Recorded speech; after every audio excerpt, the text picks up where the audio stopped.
Hello everyone, Xeno What If here. Bring in part 2 of the Transformers Were in My Hero Academia. Link in the description of the fanfiction of this What If. Listen here you two. I do not own anything and this is not a scam. Chapter 3, Moving In. Izuku couldn't help but stare out of Bumblebee's driver's side window as they rolled through the countryside outside of Tokyo. The environment could only be described as serene as they drove past the thousands of trees on the side of the road, and the best part was, Bumblebee wasn't even the one driving. No, instead, Yusei had volunteered to transport them out of the city on his flatbed tow truck, both to bring Izuku and Mei back home after they dropped Bee off at All Might's place, and to avoid suspicion in case anyone did see a Volkswagen Beetle driving itself. You two got lucky that day at the beach. Yusei had told them. You're really lucky that no one saw Bee driving on his own. The green-haired teen let out a sigh at that. They'd have to find a solution to that problem down the line, but for now, he was just enjoying the view from Bee's backseat. Having grown up in an urban area for most of his life, he rarely got out of the city for any kind of reason. Sure, he and his mother had taken the odd vacation when he was a kid, and there were also plenty of school field trips as well, but those hadn't happened for quite a long time. And he didn't have that many fond memories about those particular field trips. Kachan shoving me into that pile of cow manure at the petting zoo still haunts me, he grimly thought to himself. However, next to him in the passenger seat, Mei didn't seem nearly as interested as the trees kept rolling by. In fact, she had a rather bored expression on her face, propping her chin up on her hand as her eyes half-lidded, almost as if she were about to fall asleep. Izuku was about to jostle her to get her attention, but considering that Mei rarely got any sleep in the last week or so in her ongoing study of Bumblebee, he thought better of it. She had worked pretty hard, too, having made a lot of progress in studying and figuring out how Bumblebee worked. In fact, one day last week, Izuku had come into the shop to see Mei having Bumblebee laid out across the floor, and she had somehow removed the yellow bot's horned helm, exposing a bunch of circuits and wires beneath it. He remembered exactly what she said to him, too. Hey, Muscles, take a look at this. I think this is Bee's cerebral processor. Of course, Izuku had proceeded to freak out. Hatsume. Why you can't just go poking around in there? That's essentially Bumblebee, brain. Mei, however, just waved him off. Don't worry, Midoriya, I know that. I promise, I've been nothing but careful. She had then moved over and sat down in front of Bumblebee's head, putting her goggles on over her eyes so that she could inspect the brain-like processor. But to be perfectly honest, this is way more complex than I had thought it'd be. I was expecting some kind of hardware or something, but man, it's pretty insane. So, I'm guessing you're not making much headway with it? Izuku asked. Oh no, I think I'm getting a good hang of it. I've been studying it since yesterday, after all. Izuku's eyes nearly bulged out of his head. He hadn't been here yesterday. Mei, please tell me that Bee isn't dead. Oh please, he's fine. Mei assured, which led Bumblebee to lift his arm up and give Izuku a thumbs up, along with a few buzzes. See, he's all good. Izuku sighed in relief. Phew, good. I'm glad that's the case. Mei gave him a thumbs up. Yep, we're all good. The Pinkett proceeded to gently reach toward Bee's head with a small tool, hoping to take a closer look. Now, let's see what we have here. Beast. Just as the tool reached Bee's head, there was a small crackle of electricity and the yellow bot's legs proceeded to kick upwards, making Mei scream out in alarm. Hatsume. Izuku dove for Mei as Bumblebee proceeded to tumble backwards and crash into the nearby lift. The green-haired teen's eyes widened as he saw Bumblebee's head and optics spin, only to sigh in relief when Bee immediately gained control over himself, shaking his head to get out of his daze. Why you okay, Bee? BZZ. Bee buzzed and gave him another thumbs up before setting his optics onto Mei in concern, the young genius laying flat on her back next to Izuku in a rather shocked state. Izuku turned his head to the girl and sent her a smile. I think it'd be best if we not mess with his cerebral processor anymore, huh? Point taken. Mei immediately agreed. She could use some rest anyway. Izuku thought to himself as he watched Mei's eyes finally close, the Pinkett snoring contently. The Quark inheritor glanced up through B's front windshield, seeing that Yusei was still trucking along. There was also still quite a bit of road ahead of them, which made Izuku quirk a brow. He rolled down Bumblebee's window and called out to Yusei, Mr. Hatsume. What's up, Midoriya? Yusei shouted back over the loud engine. Do you know how much farther it is to All Might's getaway house? Yusei waved his hand out the window to him. It shouldn't be much farther. The address that All Might gave me is still a couple miles ahead of us, but we should be there soon. Gee, great, thanks. Izuku sighed and sat back down in his seat, smiling down toward Bumblebee's radio. You hear that, B? We're getting closer. In response, B gave a few hearty buzzes through his radio, which made Izuku laugh. Haha, well, I'm glad that we don't have to worry too much about hiding you from people going forward. But still, we need to figure out a way to help you with the whole, no driver, thing. If people actually do see you out and about with no driver, it won't end well for any of us. Mr. Hatsume was right. We really were lucky on that day at the beach. Bumblebee gave a few more buzzes, leading Izuku to nod toward the radio. Alright, we'll figure something out. A few more minutes passed before their turn came up, which just so happened to be on a dirt road that led into the woods. The jostling from the switch from pavement to dirt was enough to wake May up, as well as cause her chin to slip off of her hand. This left her with quite the rude awakening as her forehead smacked against the door. Bam! Ouch! The Pinket's hand went to her head as she winced, her grogginess being expelled almost immediately. Hey, what's the big idea? Izuku whipped his head toward his companion, giving her a sympathetic smile. Hey, well, I suppose that's one was T to get you up, Hatsume. We're almost there. The girl rubbed her head as her eyes perked up at the information, a small grin coming to her face. Great. Glad to hear it. She glanced down to the radio in curiosity. So, B, are you excited to see your new place? BBRRRRRZZZZZT. Bumblebee buzzed as he spun his steering wheel around, showing that he was indeed excited. Both teens got a little laugh at seeing the disguised bot's exuberance. Haha, well, I'm glad that's the case. Izuku said before sticking his head out the window, his face lighting up when he saw a lone house in the middle of a clearing come into view. Hey, I think we're here. We sure are. Yusei nodded as he pulled into the dirt driveway.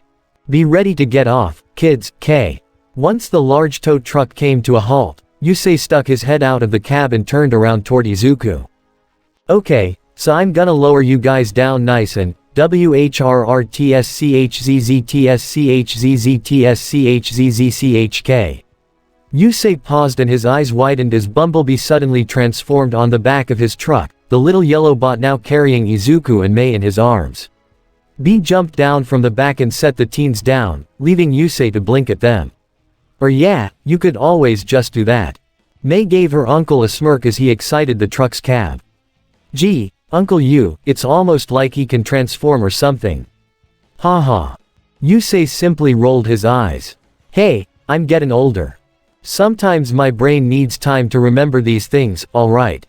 Once Yusei got to glance around, however, he noticed that the whole place seemed rather quiet. The house itself was long and painted a nice shade of woodsy brown that blended with the environment quite nicely, helped with the fact that its roof had forest green tiles on top of it. It was also obviously built to fit someone of All Might's build, given the 7-foot door that was on the front of it. Not far from the house, there was a rather sizable garage as well, one that would definitely be able to house B quite nicely. However, there was one thing that seemed a bit off. So, did All Might say that he would meet us here, or? Wham! I am, here. Everyone let out a surprised gasp and Bumblebee buzzed in alarm as the front door of the house was suddenly slammed open, with All Might standing in the entryway. Greeting my guests like any good host should. He said with a thumbs up and his signature grin. Welcome to my humble getaway home. The group of 3 humans and the yellow robot all let out sighs of relief, with B in particular slumping over in exasperation. All Might, do you greet all of your guests this way? Yusei deadpanned. Don't sweat it, old friend. All Might assured as he ran out to them in a blink of an eye and gave Yusei a pat on the back. I'm sure that you know that I don't exactly do subtle, and of course, my greetings are no different. Bah ha ha. With that hearty laugh, he shifted his eyes to Izuku, Mei and Bumblebee, waving his arm toward his house in the garage. Young Midoriya, young Hatsume, and of course, Bumblebee, welcome to my humble abode. He set his eyes up to the yellow bot, spreading his arms out wide. Well, what do you think? I take it having all this space to move is to your liking. Bees. Bumblebee gave an approving buzz, spreading his arms out to mimic All Might. Ah ha ha. That's great to hear, All Might said before jerking his thumb behind him. Now, how about I give you all a little tour of your new quarters? Yet another buzz came from Bumblebee as he proceeded forward, right toward All Might's home. Bumblebee, I think you may have the wrong idea. All Might quickly rushed in front of B, putting his hands up to the bot to try and stop him. You see, the house is where I will be staying. The symbol of peace then pointed over toward the garage. Someone of your size would be more suited to being in there, wouldn't you say? Bumblebee gave an understanding buzz before turning toward the garage, to which the others followed him. All Might went toward a white side door and held up a hand. Just a moment, wait right here. He closed the door behind him and, a few moments later, the garage door began to open, allowing the group to get a good look at the inside of the building. It appeared to be your standard garage, complete with a work table, tools, a few pieces of heavy machinery and gardening equipment, the works. All Might waved his hand into the building and gave B a nod. Well, here it is. I hope it is to your liking. The yellow bot tilted his head before ducking into the garage. Thankfully, the garage's ceiling was a few feet higher than the top of his head, meaning that he could stand in there quite easily. He took a glance around and noticed all of the unique things in the place, some that he recognized from Yusei's garage and others that he didn't. He crouched down and took a seat, giving All Might a thumbs up as he did. Aha, seems he likes the place. Mei said in approval. Why yeah, it does. Izuku nodded before stepping into the garage himself. He scanned his eyes around and saw that not only were there tools and the usual things you'd find in a garage, but also a television mounted on the wall. Huh, well that's a bit out of place. All Might rubbed the back of his head. Hee, well to be honest, I thought that he would get a bit bored being in here by himself. So, I decided to give him a television just in case. The blonde man moved over to the work table and grabbed the remote, turning on the television where a movie was playing. See. How do you like that, Bumblebee? Bumblebee's optics widened and he buzzed in approval, though Mei couldn't help but quirk a brow at the TV remote. So how's he supposed to use the remote with those big hands of his? The number one hero paused for a moment before clearing his throat. Well, young Hatsume, you're quite the smart young lady. I'm sure you can create a remote that fits his hands, correct? You didn't plan for that, did ya, All Might? Yusei deadpanned. No, I didn't. Mei rolled her eyes at that. Alright, I'm sure I can figure something out. But it'll have to wait. Her face broke out into a bright smile as she rubbed her hands together. After all, I'm still working on my super cute baby for the UA support entrance exam. I know that I've still got a little while, but I want to make sure that it's top of the line. All Might gave her a thumbs up. Now that's the spirit. Go forth and pour your heart into it, young Hatsume. I'm sure you will do well. That reminds me, he craned his head toward Izuku, who straightened his back slightly at the action. Young Midoriya, there are still quite a few piles of trash on Dagoba Beach. You remember your goal, correct? Oh of course, All Might. Izuku nodded dutifully. I'll have that trash all off of the beach before the UA entrance exams, I can promise you that. Very good. But you may want to be more wary of the time you have to do so. After all, today is the 26th, meaning you only have 1 month left to go. All Might reached down and put a hand on Izuku's shoulder. I can tell that you have made great progress, young Midoriya, but you are not at the mountain's peak just yet. Think you can make that one last push?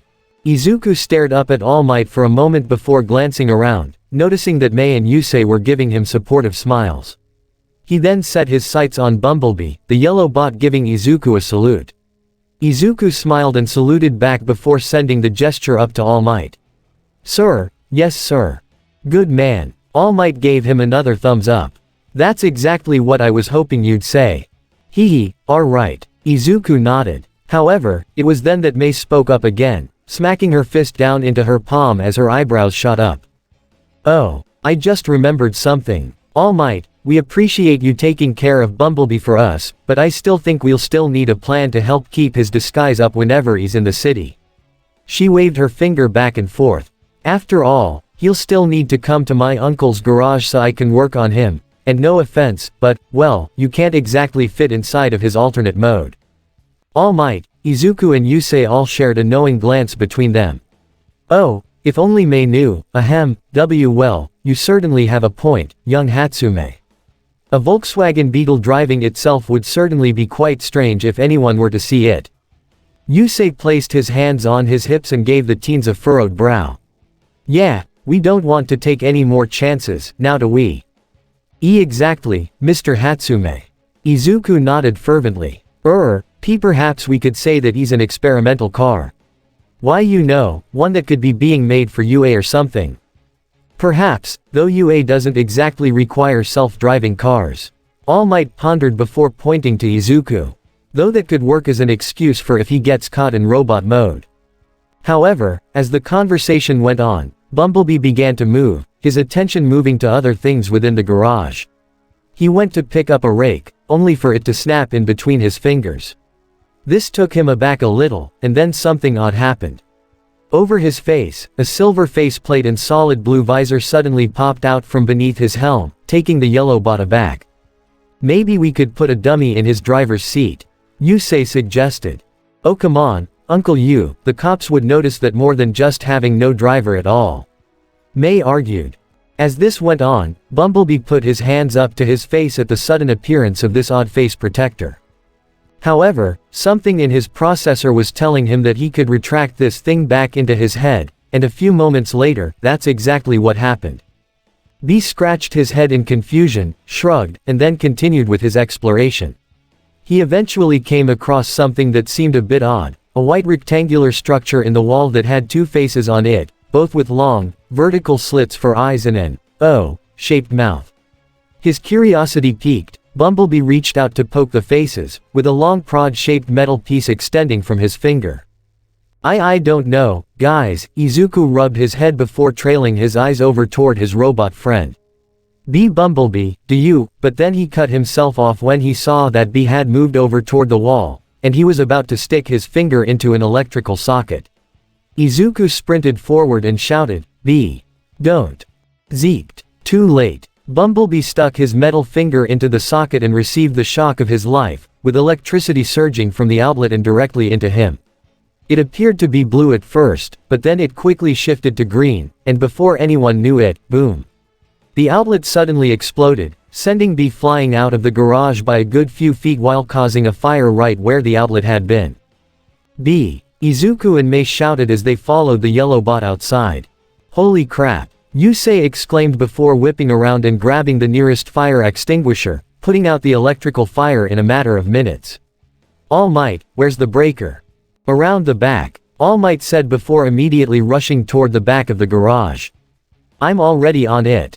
Meanwhile, Izuku and Mei had finally made it over to B, the bot convulsing on the floor as arcs of green electricity continued to course through him.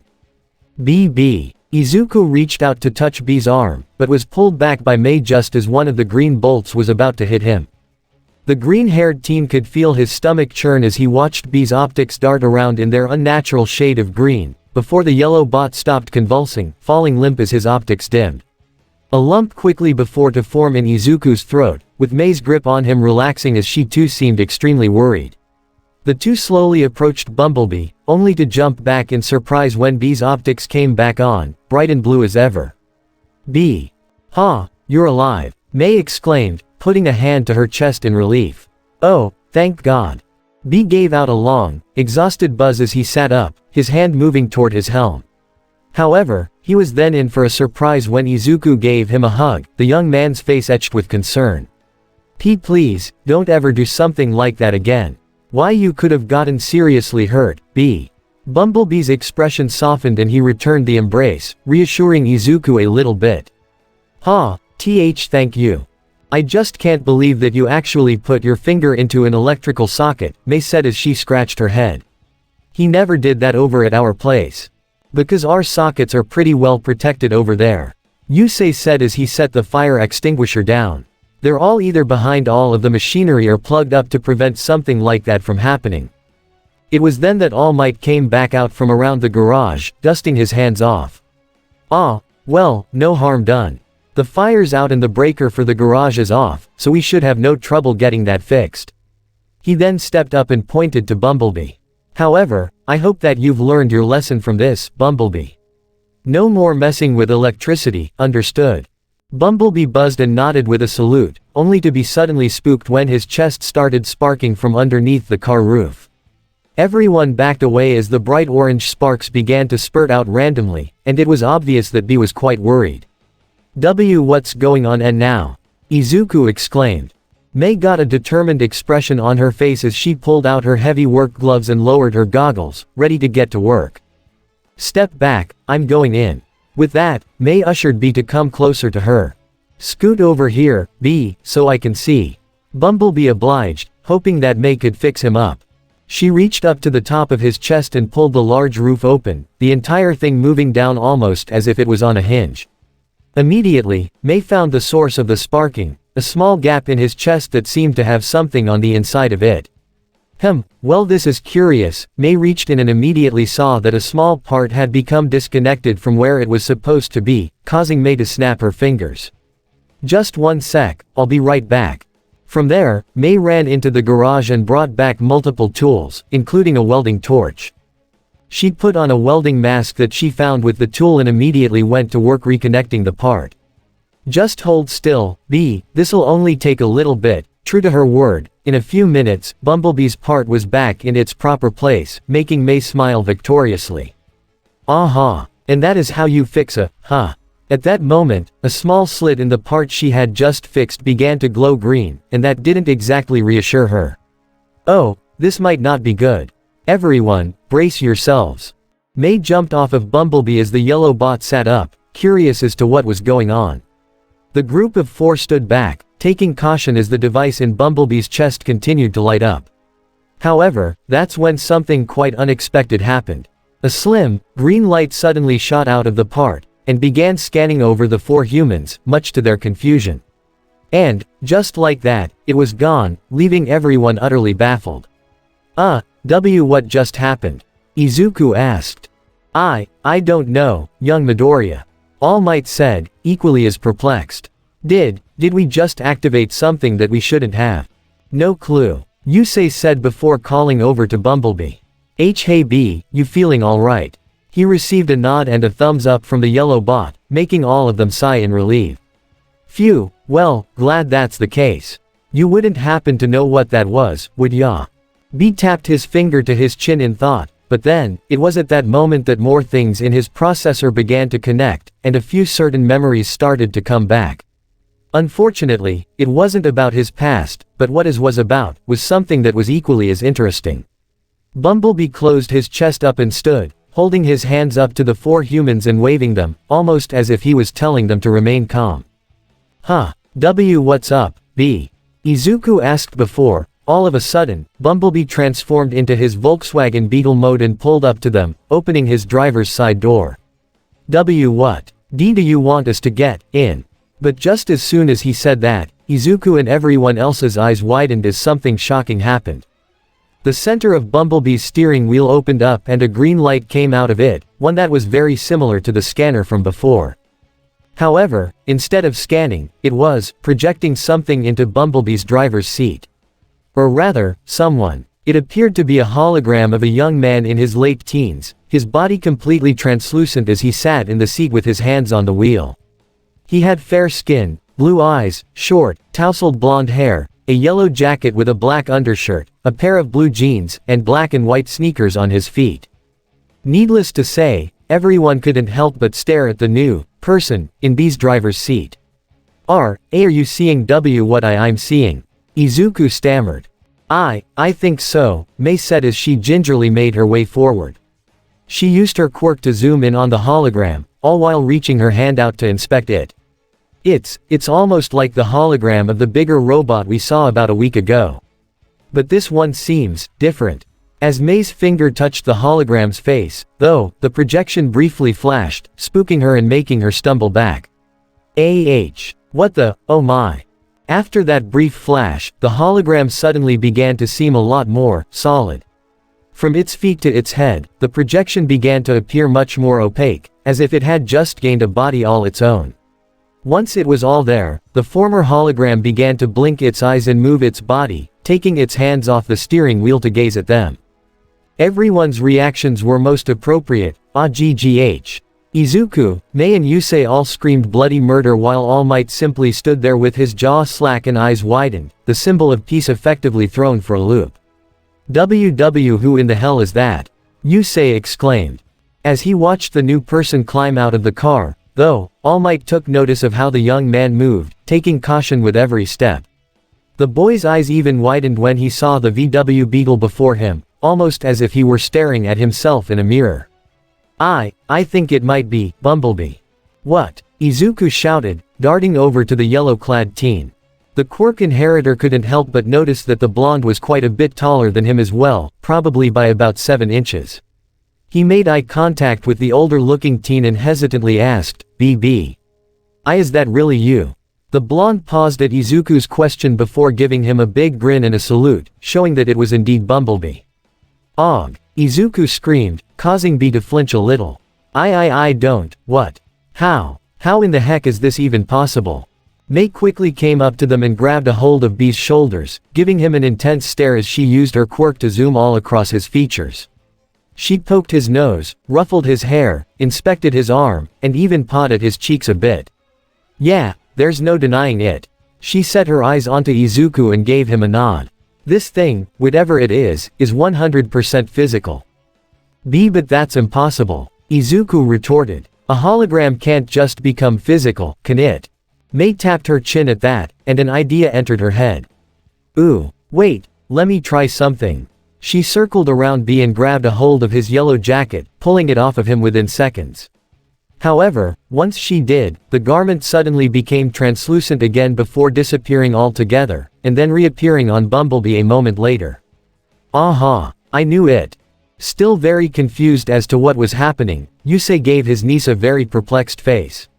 "Mei, what are you talking about? Do you know what this even is?" "Not really, Uncle Yu, but I can make a pretty good guess." Mei gave B's shoulder a strong pat, which nearly made the blonde teen stumble forward a bit. "You see, what I think we have here is a solid light projection. A sort of hollow matter avatar.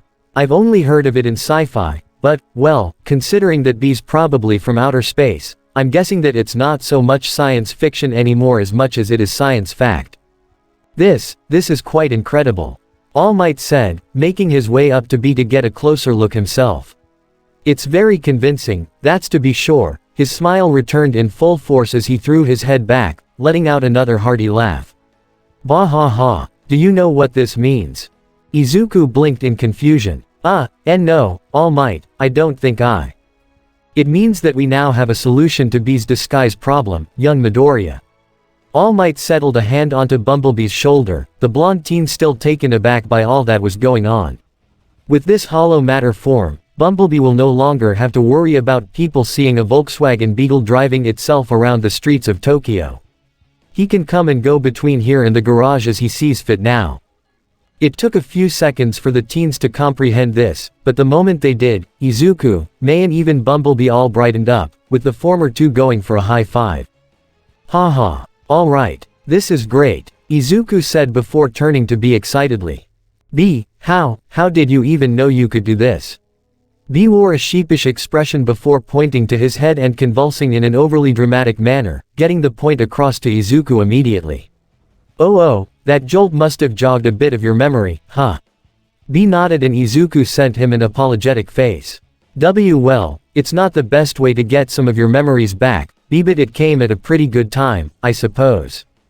"No kidding," Mei agreed before putting her arms around both boys' shoulders. "But hey, at least we got a few of our problems solved with this, so there's that."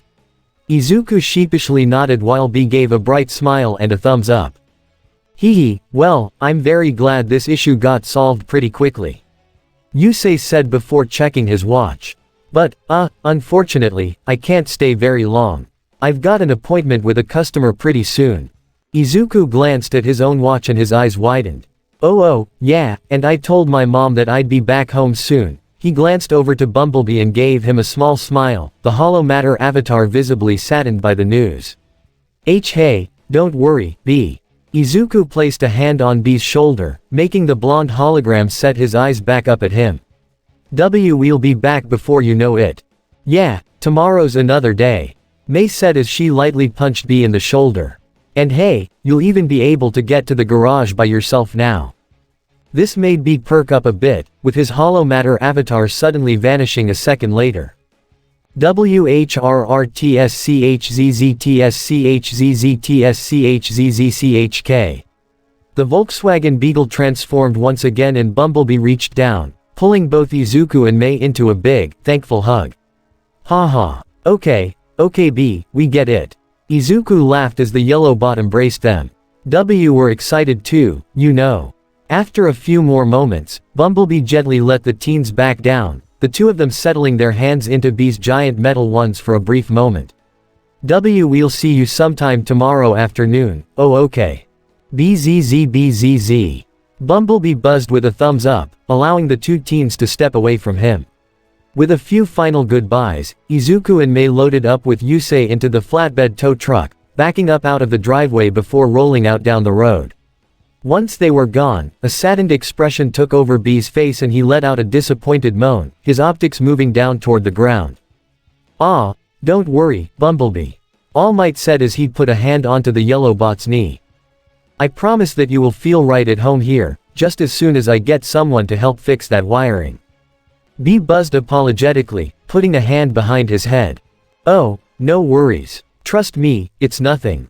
However, All Might took a pause, making sure that no one was around before he focused on Bumblebee once again. Ahem, B, could you possibly keep a secret? The mech perked up before saluting, giving a few more buzzes as he did. All Might couldn't help but chortle at that. Hee, oh yes, that's right, you can't speak. Well, I suppose that makes this a lot easier. The symbol of peace rose a hand up to B and spoke carefully. Now, I just want to reassure you, what you're about to see is perfectly natural for me, okay? Bumblebee gave him a nod and Toshinori took that as his cue to let go of his breath. Alright, here it is, all at once, All Might's muscles began to deflate for a lack of a better description. Bumblebee's optics widened and his hands went to his helm in disbelief, seeing the giant of a man suddenly shrink down to a walking pile of skin and bones. Once Toshinori was in his true form, he spread his arms out and presented himself to Bumblebee. This is the secret that I wanted to talk to you about, B. This is my true form. B immediately began buzzing in alarm, stumbling onto his rear in shock. I know, it's definitely a lot to take in. Toshinori strode forward and raised his arms, hoping to calm B down. But I assure you that this is what I really look like. B shook his head, almost as if he were trying to deny what he was seeing. He raised his arm up to where All Might's head used to be, and then down to the top of Toshinori's. With all that height and muscle mass gone, it was such a massive difference. He was still tall, sure, but much less than how big he was before. Hee, I know, quite the difference, right? Toshinori raised one of his thin hands in reassurance. But I swear to you, this is who I am. Even young Midoriya knows about this. The yellow bot scratched his helm, still quite confused over how this was possible. I guess you'd want an explanation, right? Well, I'd brace yourself if I were you. Toshinori grabbed the hem of his white shirt. Because I promise you, this isn't a good story. Toshinori lifted his shirt up and revealed his chest, and the massive scar that covered it. B's optics widened, with a sort of gasping moan escaping him. Yeah, pretty shocking, right? I got this in a battle with a super powerful villain years ago. He was one of my worst enemies, and while I beat him in the end, he took a lot from me as well. My whole stomach was lost and my respiratory system was damaged beyond repair. As you can imagine, this has affected my ability to stay in my hero form and use my quirk, One for All. My time as the #1 hero and the symbol of peace, is going to becoming to an end soon. B let out a saddened buzz, becoming quite crestfallen at the news. However, even in his true form, Toshinori gave Bumblebee a smile. But it's alright. Because that's the reason why I'm training young Midoriya. B tilted his head in confusion. You see, he may be quirkless now, but the good thing about my quirk is that I can pass it down to a successor of my choosing. Once young Midoriya's training is complete, he shall inherit my quirk, and that will hopefully allow him to pass the UA entrance exams. He set a hand on Bumblebee's knee. B, I have faith that young Midoriya will become the new symbol of peace, and one day, he'll be stronger than even I am.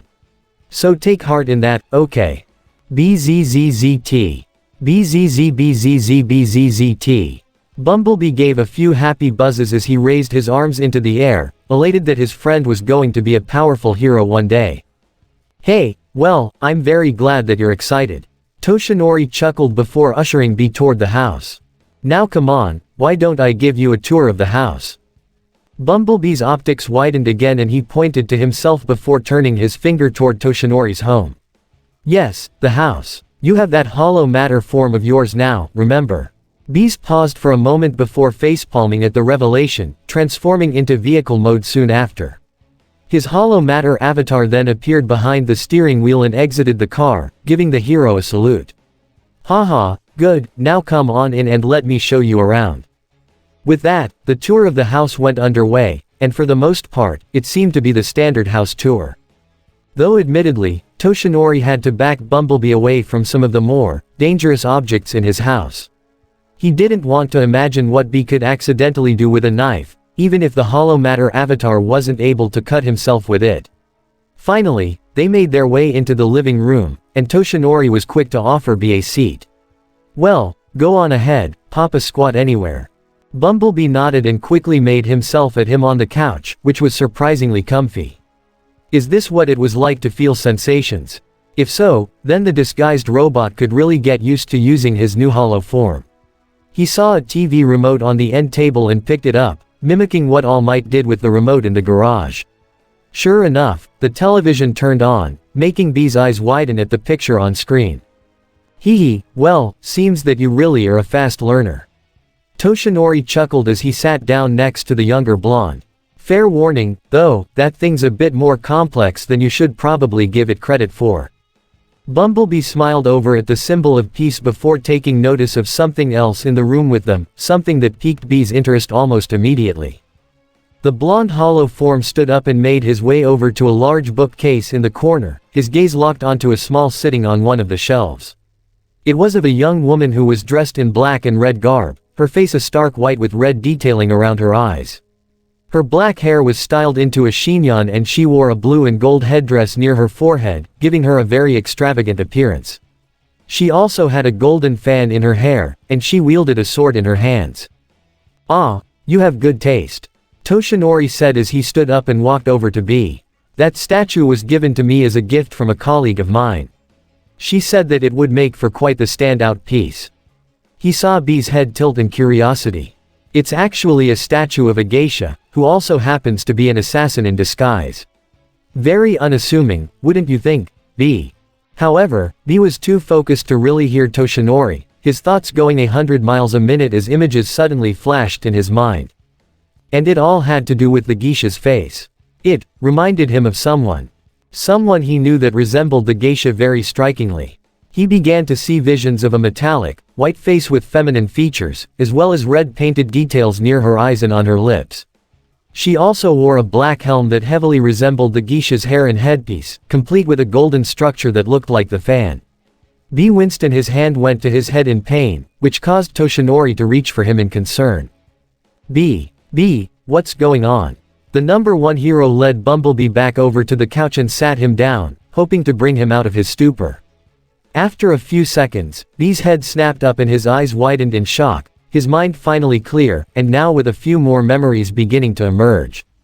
Bumblebee, what just happened there? Toshinori asked.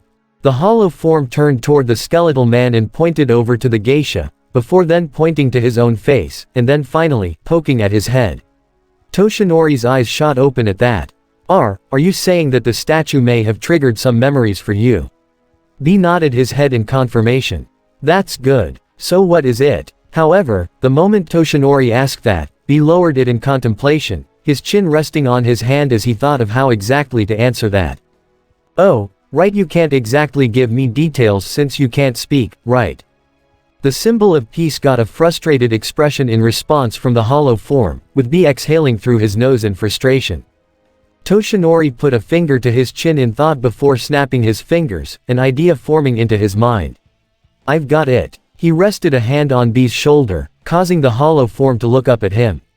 If you can't speak from your mouth, then I'll teach you to do it through your hands. The blond man made a sign with his hand, making B tilt his head again. B, I'm going to teach you some sign language. Meanwhile, about halfway across the galaxy, a small battle was waging on a small planetoid, though admittedly it was less of a battle at the moment.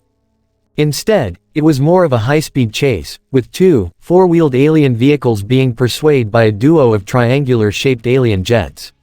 The alien cars, one a deep red while the other was a bright yellow, swerved from side to side as they avoided the incoming laser fire from the two blue and purple jets, and oddly enough, the cars were taunting them. Ha ha, eat our dust, Decepti creeps. The red car shouted as his headlights flashed to his voice. However, one of the lasers from the jets actually almost made contact with the yellow car, which only just narrowly avoided the debris kicked up by the blast. Whoa. Hey, watch the paint job. It snapped at the jet. I just buffed myself a couple cycles ago. The red car couldn't help but sigh. Bro, you seriously need to worry about more than just your bright, shiny paint. Hey, if you took better care of yours, maybe you'd understand. The yellow car retorted. Can we just take out these cons? They're getting annoying and this has started to get old. Yeah, sure. With that, both cars began to change shape, revealing themselves to be two robots.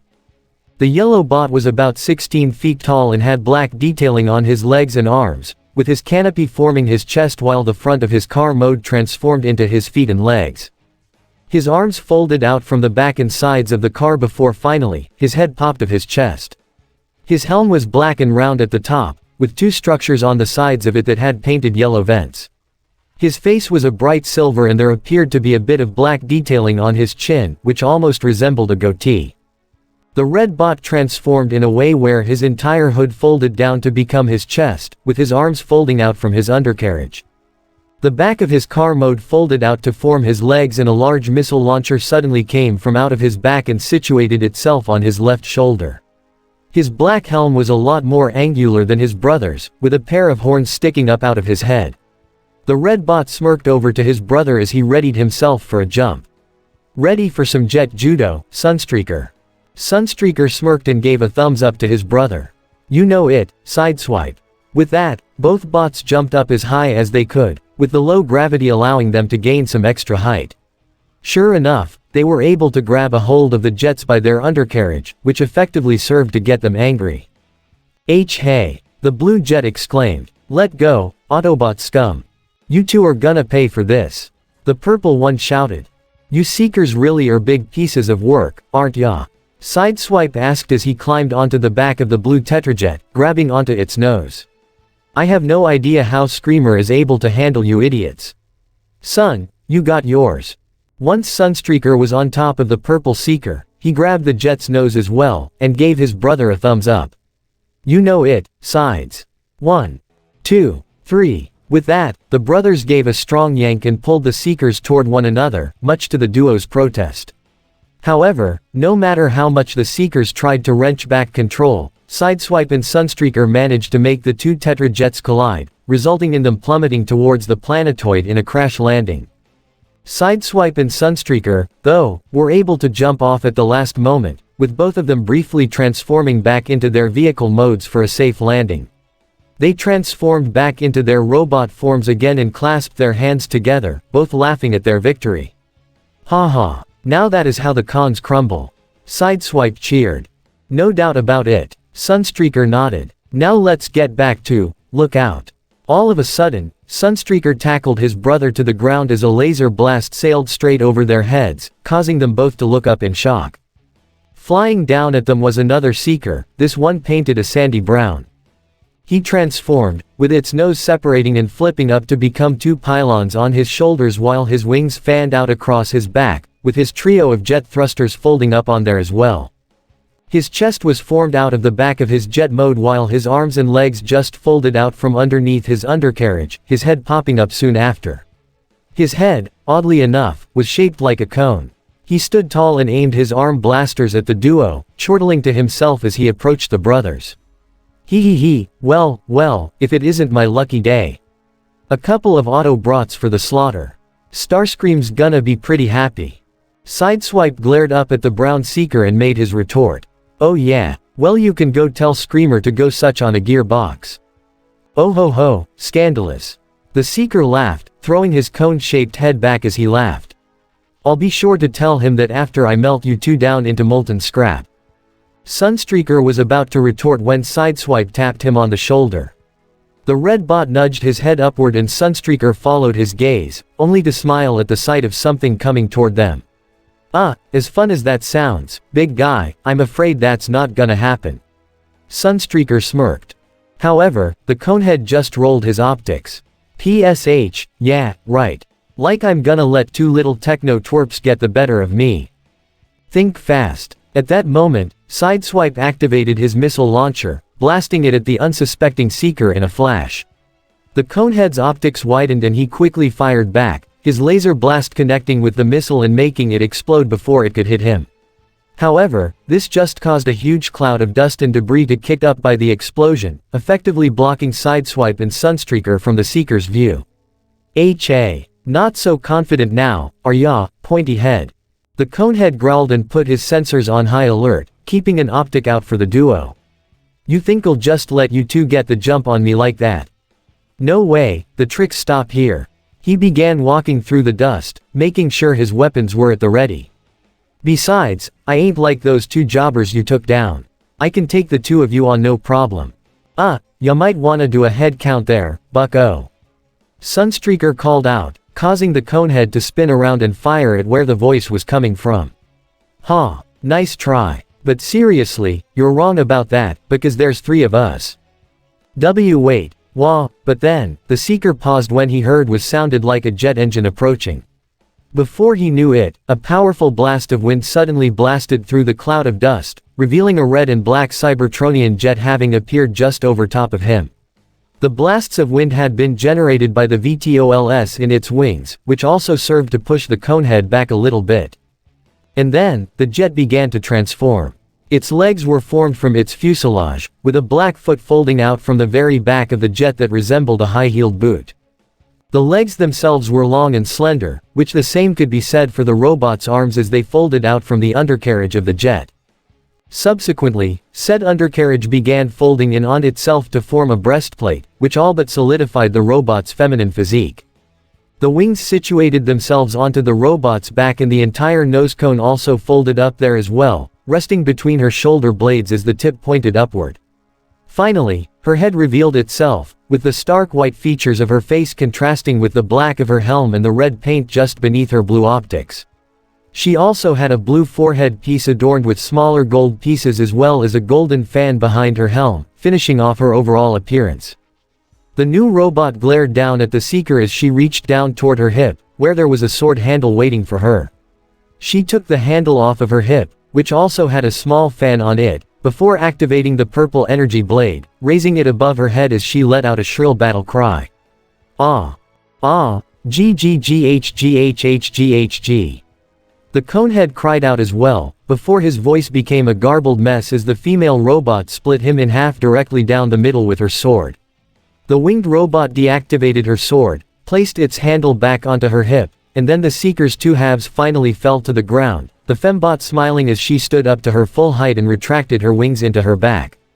Hey, nice job, guys. The femme said as Sideswipe and Sunstreaker approached her, giving them a thumbs up. You gave that con one heck of a distraction. Sideswipe rubbed the back of his head. Haha, well, I'm just glad you got here when ya did, Windblade. The bot pounded his fist into his hand. That con seriously had no idea what hit him. Sunstreaker let out a sigh as his shoulders sagged in fatigue. Well, at least that's one less Seeker squadron to worry about, He set his optics onto Windblade, tilting his head in curiosity. "So, have you and the others had any luck over there?" Windblade sighed as well, her hand going to her arm in disappointment. "No, nothing yet. You'd think that after 300 stellar cycles, we'd be able to find some sign of either B-127's or Optimus Prime's signals, but, blip blip. Blip blip." Windblade's irises rose up when her comlink suddenly started beeping, causing her to move her hand up to her head to activate it. "This is Windblade, go ahead." "Windblade, this is Red Alert," came a deep and somewhat monotone voice from the other end of the comm. "I think we might have just hit the breakthrough we've been looking for." A bit of excitement suddenly began to well up inside of Windblade, her smile widening as she responded. Really? That's fantastic." Sideswipe also joined in, activating his comm as well. "Haha, alright, way to go, Red. So what do you have for us?" Sunstreaker asked. "Is it Prime or B-127? "Neither," Red Alert answered in his stern-sounding tone. "Rather, I've detected quite the unusual pair of signals moving at high speeds not that far away from here. They appear to be Decepticons, but from how their signals are moving, they seem to be on a direct course toward a small solar system a couple of solar cycles from this location. And they're both moving pretty fast." The trio of bots shared a confused glance before Sideswipe spoke up. "And this is supposed to help us, how, exactly?" "Think about it, Sideswipe." Red Alert began explaining. "Why would two Decepticons be moving at breakneck speeds toward a small, isolated solar system on the other side of the galaxy when there doesn't seem to be anything of great significance there?" He took a moment to pause and let that sink in with the three. "Either they are under orders, or..." Windblade's optics widened in realization. They could have found where B-127 or Optimus Prime might be. "Precisely," Red Alert confirmed. "Unfortunately, not all of us would be able to keep up with them in our stasis pods, and even then, it would be highly ill-advised for all of us to follow them in the first place." A determined face etched onto Windblade's features and she nodded her head. "I'll go. I'm the only one with a vehicle mode that could possibly keep up with them." "Very well. I advise that you deactivate your signal while following them," Red Alert warned. "Otherwise, you could compromise your mission." "Right, got it." Windblade pressed the Autobot insignia on her chest, the red face becoming slightly dimmer the moment she did so. She craned her head toward Sideswipe and Sunstreaker, giving the brothers a nod. "Guys, head back to the temporary base and be ready to follow me when I report in. I may need backup whenever I get to where these cons are heading." Sideswipe smirked and gave her a thumbs up. "You got it, Windblade. We'll be on your tail fins in no time." Sunstreaker gave her a salute and a nod. "Good luck, City Speaker. We're counting on ya." Windblade saluted back and transformed into her jet mode, taking off into the vast reaches of space in no time flat. "Wherever these cons are heading, I just hope it leads to at least some clue to where B and Prime are." Chapter 4, Exam Day. Honk honk. Toshinori's eyes snapped open and he let out a gasp, his body snapping up in his bed soon after. What the? Immediately, his eyes set upon the window of his bedroom, seeing that there was only just a little bit of light beginning to shine through the blinds. He got up, pulled the blinds open, and there on the other side of his window was Bumblebee. The yellow VW Bug was revving his engine in anticipation, with his hollow matter avatar sitting in the driver's seat. Toshinori immediately that the blonde holoform had a panicked expression as their blue eyes locked, with B tapping his wrist very frantically. Toshinori's eyes widened and he let out another gasp, his head whipping toward his alarm clock, which he had forgot to set to the correct time. He was supposed to get to Dagoba Beach by 6, and it was now 4 o'clock in the morning. And considering how far Tokyo was from Musudafu, oh crap. Quick as a flash, the skeletal man rushed to his closet and changed into a heavy blue coat, white scarf, and olive green pants with black boots. Then, after making some toast for the road, he sprinted out and practically dove into Bumblebee's vehicle mode, taking deep breaths as a trickle of blood ran down the side of his mouth. B then sped right out of the driveway and onto the main road, making sure to be as cautious as possible while also practically gunning it back toward the city. The yellow bot's holoform then sent Toshinori an accusatory face before taking his hands off the wheel and using sign language, saying to him, "What the heck? You were supposed to be up half an hour ago." Okay, admittedly, that was all my fault. Toshinori exclaimed as he rubbed the back of his head, hanging it low in utter shame. I forgot to set my alarm. Thank you for getting me up, B. B's holoform pantomimed a sigh before continuing to sign. You know, you're lucky that I don't technically need sleep. Toshinori slightly winced at that. Over the past month, not only did he teach Bumblebee how to use sign language proficiently, but the yellow mech had also been on the receiving end of multiple TV shows and movies thanks to the television both in the garage and in the house. And, well, for the most part, B was still the same as ever, but he had also gotten a bit savvier. No longer was he ignorant to most things, and instead, he became a lot more wary of the things around him. Sure, he still let his curiosity get the better of him sometimes, but it was a lot less now. It helped that a few more of his memories were slowly coming to the surface as well, but those were still a bit rare. Toshinori let out a sigh and nodded. Right. Again, thank you, B. Now, how about we get to the beach, huh? B glanced at the clock in his radio, seeing that it was only 5:30. His eyes then went back to All Might and he began to sign again. Right. I think I can make it if we keep up the speed that we're at now. We'll have to slow down when we get to the city, though. Good. Toshinori nodded. Let's just hope young Midoriya is ready for this.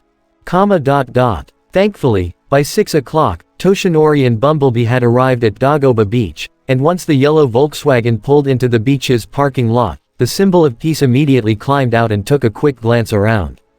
Once he saw that there wasn't a soul to be seen, he smiled and glanced down toward Bumblebee. Okay, I think we're in the clear. But make sure you keep an optic out, okay?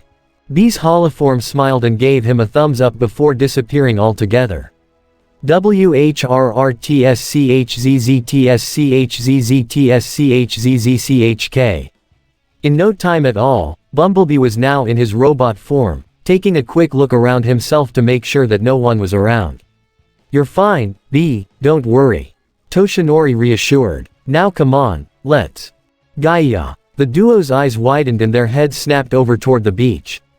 That was undoubtedly a yell from Izuku.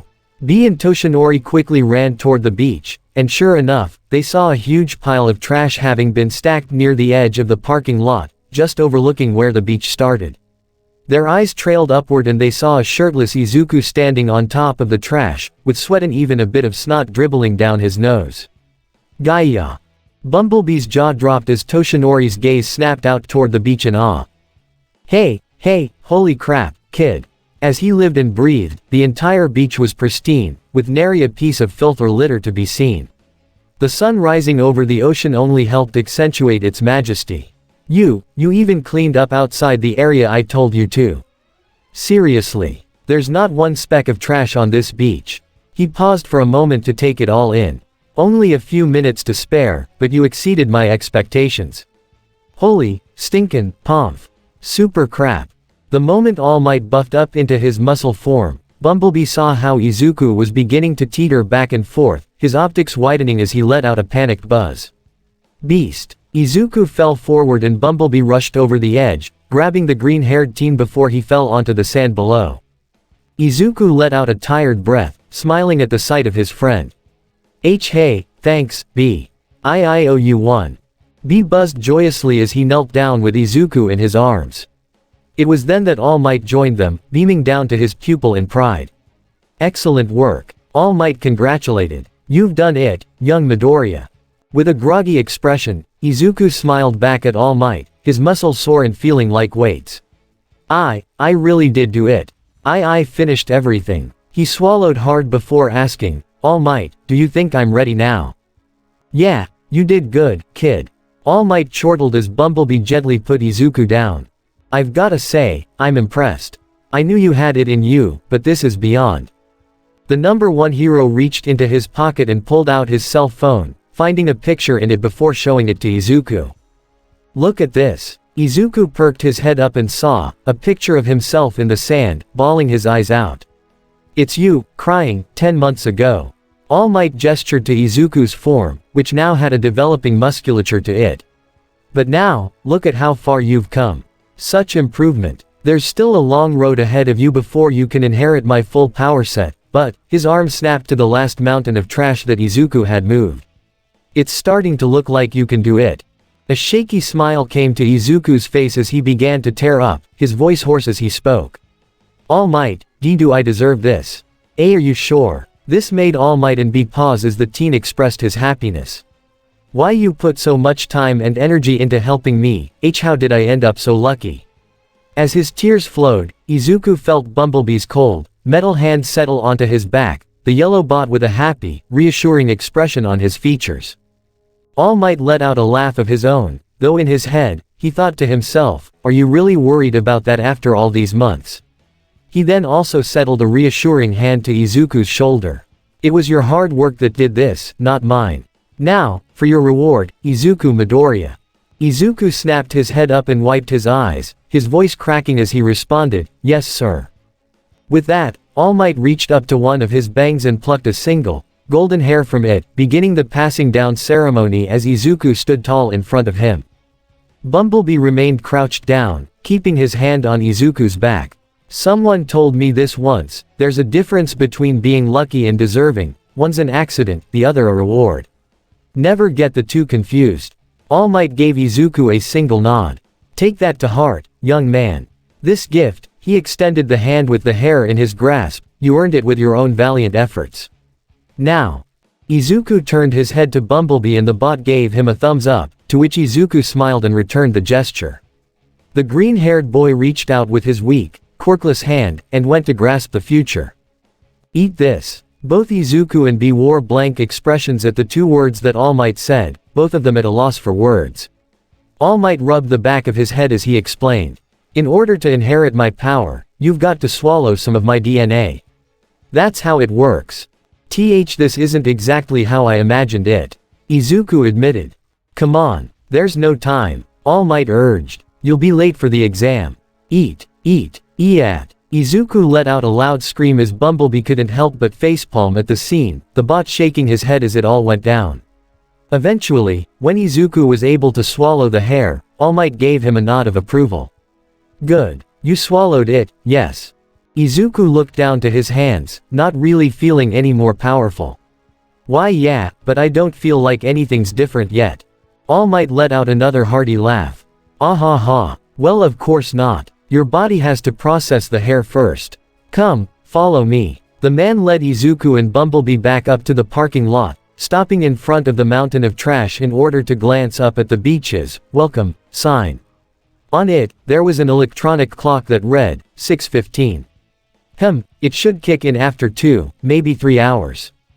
Bumblebee let out a few more buzzes before signing with his large metal hands, saying, so will Izuku still have it in time for the exams? Well, he should. All Might confirmed as he watched the inheritor of his quirk begin putting on his signature red shoes and the top of his track suit. Although. Izuku let out a sigh and ran a hand through his hair. My stomach's in knots. And I still need to shower and eat something before the exam. He put on his backpack and readied himself to leave. I'd better get to the station before. Wait. All Might interrupted, gesturing toward B all the while. Have Bumblebee take you around today. I can guarantee that you'll be able to make it to the exams with him driving you around. He craned his head up to the yellow mech and gave a thumbs up. Well, you up for it? Bumblebee immediately saluted and transformed into his beetle mode, with his holoform appearing in the driver's seat not a second later. Hey, thanks All Might. Izuku chuckled. And thank you, too, B. B smiled back and began signing again. No problem. Now come on, let's get you there on time. Izuku was about to climb in, but then, young Midoriya. The green-haired boy set his sight back on All Might, who was giving him a serious gaze despite his wide smile. You may have molded your body into a proper vessel, but you did it in a hurry. So be cautious. This warning took Izuku aback for a moment. You haven't even taken it for a test run yet. The physical backlash of One for All can be intense. All Might raised a single finger. There's no time to go into the finer details, but, take note, you've got to prepare yourself before using this quirk. So when you go into that exam, I want you to clench your butt cheeks, and yell this from the depths of your heart. All Might raised a fist to the air and hollered into the sky, SMAAAAASH. There was a long pause between the three, with All Might remaining in that pose for the duration. Izuku finally spoke up again. So, does that really work? All Might stopped posing and rubbed the back of his head with a chuckle. Hey, well, it certainly does for me. So maybe it will for you, as well. Just think of it as a bit of advice before you jump into things.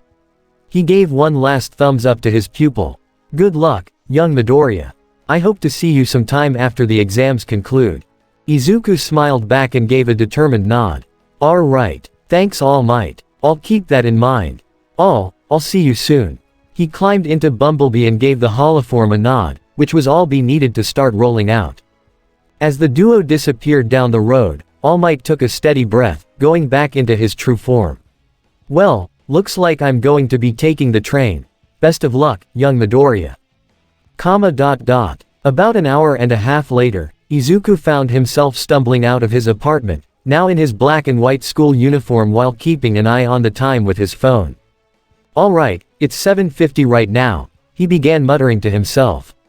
I'm actually making really good time. Taking traffic and distance into account, it should take about 20 minutes to get to UA by Bumblebee, so I should have plenty of time, he sighed as he remembered what would come after that, though. I just hope I can use one for all in time for the practical exam, though. Izuku gave his mom a quick goodbye and then made his way back down to street level, where Bumblebee was waiting for him. The inheritor climbed in, and B's holoform began signing again. So, do you have everything? Yep, got everything I need. Izuku let out a sigh and rested his head against the seat, his mind going to a certain pink-haired friend of theirs. I hope Hatsume did well on her entrance exam. I know that she had to go in earlier than me for it. B smiled and signed, I'm sure she did well. Her inventions are pretty great. Hey, why yeah, you're right. And now come on, let's go. B nodded at that and without a moment to spare, the duo were off. However, as they were driving past the train station, Bumblebee couldn't help but notice that there was a person who was trying to wave down the passing cars. It appeared to be a rather tall girl with black hair and, oddly enough, gray skin. She was also in a navy blue and white school uniform, and she appeared to have a rather worried expression on her face whenever the cars just drove by. His curiosity getting the better of him, B swerved toward the sidewalk where the young girl was standing, catching her attention rather quickly. Izuku's eyes widened at the sudden decision, though. Hey, B Bumblebee, what are you doing?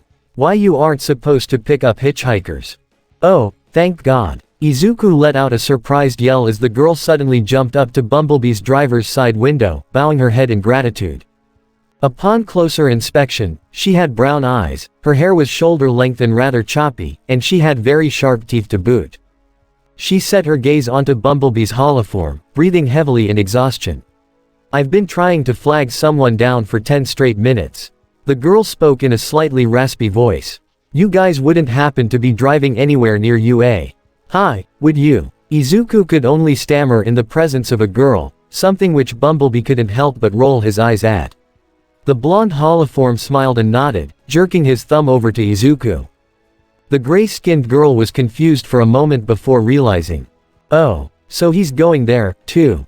For the entrance exam, I bet. Once again, B nodded. Haha, that's perfect. Guess my luck's turning around. See, I accidentally missed my train, and the next one won't be here for another 40 minutes. I'd run to the school, but since it's on the other side of the city, that's just gonna take even longer. Either way, I'll be late for the entrance exams. So, if it's not too much trouble, would it be okay if I hitch a ride? B gave her a thumbs up and then jerked his thumb to his backseat. Thank you so much. With that, the girl opened the back door and climbed into the back, with Izuku still shaking like a leaf. Oh gee God. There's another girl inside the car besides Hatsume, what do I do? However, he received an elbow to his arm, jolting him out of his stupor. He set his eyes over to B, who gave him a small wave of his hand, almost as if he was telling him to relax. Once the tall girl had buckled up, B went back on the road, driving to UA as fast as he could without going too much over the speed limit. Hey, I gotta say, this is a pretty unique set of wheels you got. The girl spoke up. I didn't think that Volkswagen Beetles were still around, let alone ones that are this old. B smirked and gave her a shrug, which made her quirk a brow. HH's mute. Izuku spoke up, using every ounce of courage he could muster. H, he can only speak sign language, and he can't right now since he's driving. Ah, I get it. Sorry. The gray-skinned girl set her eyes onto Izuku. So, you're taking the entrance exams, too, right? What's your name, dude? Izuku swallowed as he forced his name out. I Izuku M. Midoriya. The girl gave a sharp-toothed smile and offered a small salute. Nice to meet ya, Midoriya. Name's Keita. Keita Kiryu. Hope you do well on your exam. L likewise. Izuku stuttered. In about 15 more minutes, the group had made it to UA. Hi, allowing both Izuku and Kaida to let out sighs of relief. OTH, thank God, we've made it. I know, right? Keita agreed as she grabbed her backpack and got out of the Beetle. She circled around and peeked into the driver's side window, giving Bumblebee a bow of appreciation. Thanks again for helping me out there. I won't forget your kindness. Bumblebee bowed his head back to Keita and the gray-skinned girl lifted her head, giving Izuku a thumbs up and a toothy grin. Hey, Midoriya, maybe I'll see ya inside. Maybe. Izuku stuttered. I still have few things I need to do out here first, though. Oh, K then. Keita said with a nod. Just don't hold yourself up too long, K. The doors for the exam close at 9. Later. And with that, Keita ran up to the doors of UA, the massive school practically looming over them just a few yards away. Izuku let out a loud sigh and practically flattened out in his seat, closing his eyes in relief. Thank goodness that's, A tap on his shoulder had gotten his attention, and when he opened his eyes, he saw that Bumblebee's holoform was giving him a serious face. What's wrong, B? The blonde shook his head before once again signing to the inheritor, Izuku, you want to be a hero, right? Well, yeah, of course I. Then you need to start socializing better. B frantically signed to emphasize his point. You can't just go around stammering at all of the people you save, right? Izuku lowered his head, rubbing at his neck. Why yeah, you've got a point, B. Izuku took in a deep breath and put on a determined face, locking his green eyes with B's blue. Alright, I'll give it my best shot. Once I'm in UA, I'll strive to be more social. B smiled back and nodded before pointing toward his radio's clock, indicating the time. It was 8:20, meaning that there was only half an hour left until the exam started. It had taken a bit longer than Izuku thought to get there, but given that they had helped Keita out, that was to be expected. Alright, I suppose it's time. Izuku grabbed his backpack and stepped out of Bumblebee, giving the disguised bot's holoform one last smile. Well, I'll see you once the exams are over, B. Wish me luck. B did just that through sign language before Izuku turned around, facing the massive 4-building structure that was UA. Hi. As he walked up to the front entrance, Izuku mentally sighed at the predicament he was in. He was going into this test with a quirk that he had absolutely no idea how to use. I was so worried about missing the exam that I didn't even get to test it out yet, Izuku thought to himself before grimacing and putting his hand over his mouth.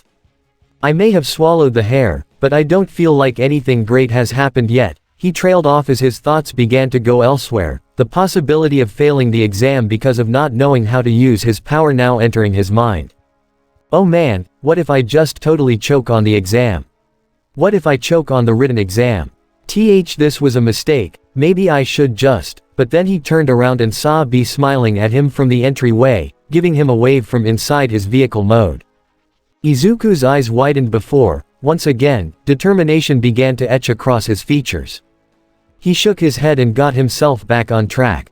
No, I'm not defenseless anymore. I need to remember all of the hard work I put in. Thanks to All Might, a grin came to Izuku's face as he took a step forward.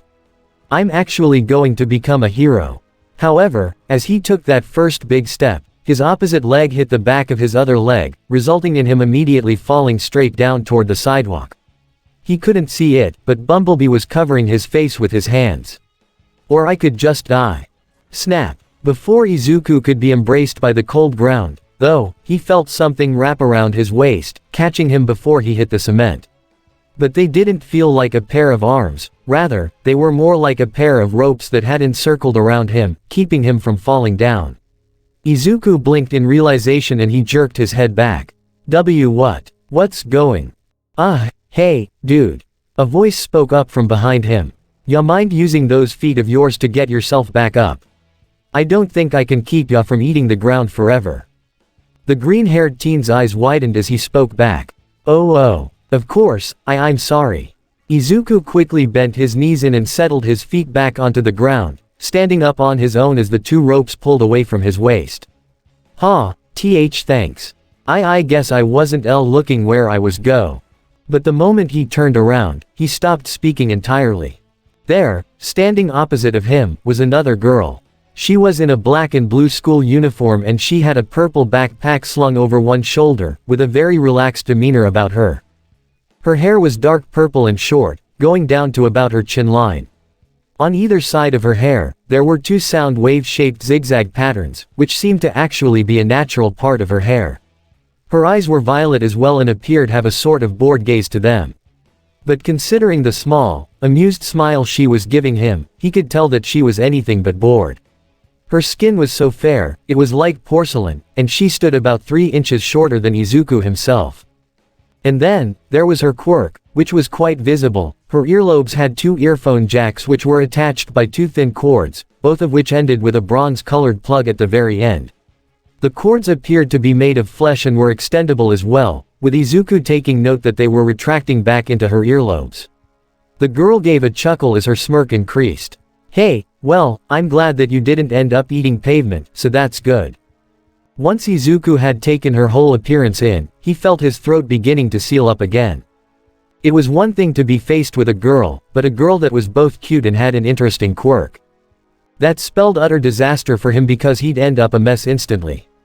He began to shake like he always did in situations like these, but then he saw Bumblebee staring at him from the entrance, the holoform wearing a resolute expression while pumping a supportive fist. Izuku saw that and immediately stopped shaking, remembering the promise that he had made not a few minutes ago. Come on Izuku, don't fall right at the starting line, again. However, the girl then tilted her head when she didn't get a response, seeing Izuku shaking like a leaf. Hey dude, you good? Ya look like you're pretty nervous. Izuku snapped at attention and let out an awkward laugh. Ah ha ha ha. Well, yeah, I guess you could say that. He rubbed the back of his head as he bowed apologetically. I'm sorry, I've just been a nervous wreck all morning. The girl's smile came back and she gave a small nod. Hey, yeah, same here. She craned her head toward UA's main building and took a deep breath. It is pretty nerve-wracking, you know. We are applying to the greatest hero school in the country, after all. Why yeah, exactly my thought. Izuku agreed. By the way, thanks again for saving me. That quirk of yours is pretty cool. The girl's eyes widened and her hand went to one of her jacks, wrapping it around her finger almost as if it were a nervous habit. Hey, well, yeah, I guess so. Thanks for the compliment. She smirked toward him as her hand went back to her backpack strap. Well, anyway, I guess I'll see ya inside. Good luck, dude. The violet-haired girl gave him a thumbs up. And don't trip up on the sidewalk again, K. Not exactly healthy to bust your head open before the test starts, if you know what I mean. Ha ha ha ha. Yeah, I'll keep that in mind.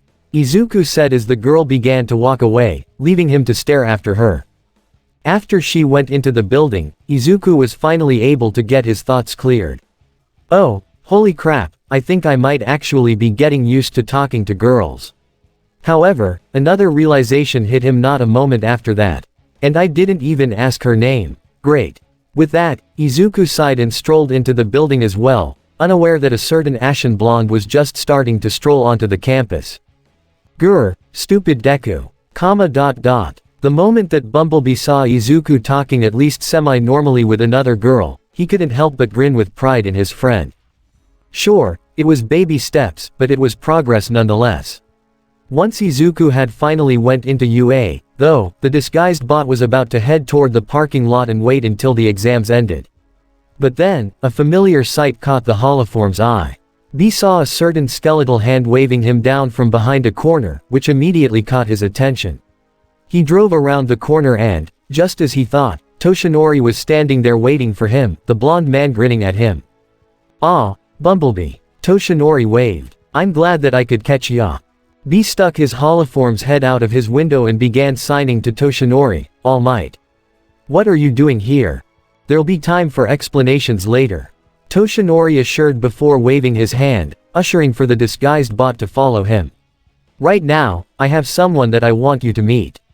Follow me, and don't get out until I say, okay." As it happened, Toshinori actually led B through UA's parking lot and around the back of the school, which ended them up at one of the building's back entrances. "Alright, here he is. You can get out now." B stepped out of himself, and his eyes widened at what he saw. There, standing not even 3 feet tall, was a small, mammalian-like being with a multitude of different animal features. He looked mostly like a mouse of some kind with white fur, but B could tell that there were other traits in there as well. There was also a large scar over his right eye, which raised a whole bunch of other questions. But the oddest part about him was that he was wearing human clothes, a white dress shirt with a red tie, black vest, and matching black dress pants with somewhat out-of-place orange sneakers. His smile was friendly enough, though, so B had a feeling this had to be one of All Might's friends. "Bumblebee, this is Principal Nezu," Toshinori introduced. "He is the head of UA. Hi, and a good friend of mine." B tilted his head as the small mammal raised one of his paws in greeting. "That's me," he spoke, taking Bumblebee aback a little. "The one who could be a mouse, or a dog, or a bear, though the only important thing is, I'm the principal." He approached Bumblebee's holoform, inspecting the teen with his beady, black eyes. "That said, All Might tells me that you have a very interesting aspect about you, young man." Bumblebee began to grow visibly worried, so All Might set a hand on the blonde holoform's shoulder. "It's okay, B. I've known Nezu for a very long time. So much so that he knows about One for All. If anyone can keep a secret, it's him." He waved his hand down toward the small, anthropomorphic animal. "So don't worry, you have nothing to fear from him." B glanced between All Might and Nezu, the holoform relaxing a bit when he saw Nezu give him a silent nod and a trustworthy grin. B returned the gesture before making his holoform disappear. WHRRTSCHZZTSCHZZTSCHZZCHK. Nezu let out a small gasp as the VW Beetle transformed, with Bumblebee resting his hands on his knees as his optics made contact with the little mammal once again. "Ah, oh my goodness." Nezu strolled up to Bumblebee, an awestruck gaze on his face. "I must say, that this is very unexpected." B gave him a small wave before using sign language to say, "How do you do?" Nezu clapped his paws together with a small laugh. "Aha, I am doing very well, thank you for asking. So, this is your true form." B gave him a nod as Nezu extended his paw. "I see. Well, it certainly is a great pleasure to meet you, Bumblebee. You can be very sure that I will keep this secret very close to the chest.